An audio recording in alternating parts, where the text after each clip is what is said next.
So now we know that creativity can be found in both science and in arts. And actually combining expressive arts and science can be a really exciting way of doing interdisciplinary learning in the classroom. Now, it's important to say that there is an intrinsic value to arts and music in of themselves. They're culturally rich and relevant, and actually there's increasing research suggesting how creativity can be really good for our health and well-being, whether that's how group singing could actually help improve people's mental health, or it could even be how all that learning and creativity can actually develop cognitive resilience, so lots of connections in the brain that may actually help stave off things like dementia. Now, obviously we've gone through a very little amount of the research, a very basic idea of the research, and so what we've linked to is lots more areas and resources that you can find out more about the research, and you can go into a bit more detail about some of the studies that we've mentioned, as the field is always changing. Now, in the classroom, we find movement and dance to be actually important in terms of learning as well, and so incorporating that creativity can help in terms of embodied or active learning. And there's, again, some early research suggesting that movement can be really important to help form concepts.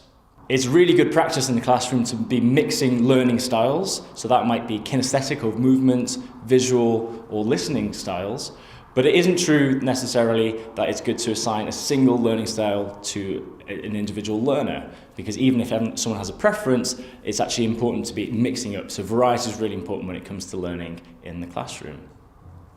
As a Science Ceilidh, we are really passionate about using arts, music and dance, particularly within science. And so what we like to do is create science dances based on things that we look at in the curriculum. So it could be listening, for example, and then we work with the learners, we work together to create 4 or 5 simple steps to explain the science, and then we create the most creative moves that we can think of to represent each of the steps.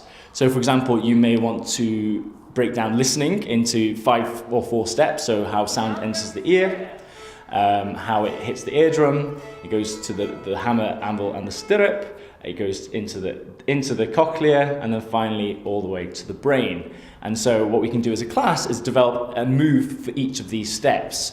And even if you just begin with Ceilidh to begin with, more often than not, you can choose any moves to represent each of these steps symbolically. And so for the homework this week, what we'd like you to do is to create your own science dance. And we'd like you to do that. There are lots of different topics that we suggest. So we've looked at the Northern Lights. It could be the water cycle, or it could be how recycling can be beneficial. And we've broken them down into lesson plans that you can download, or you might want to pick your own topic that you're already doing in class.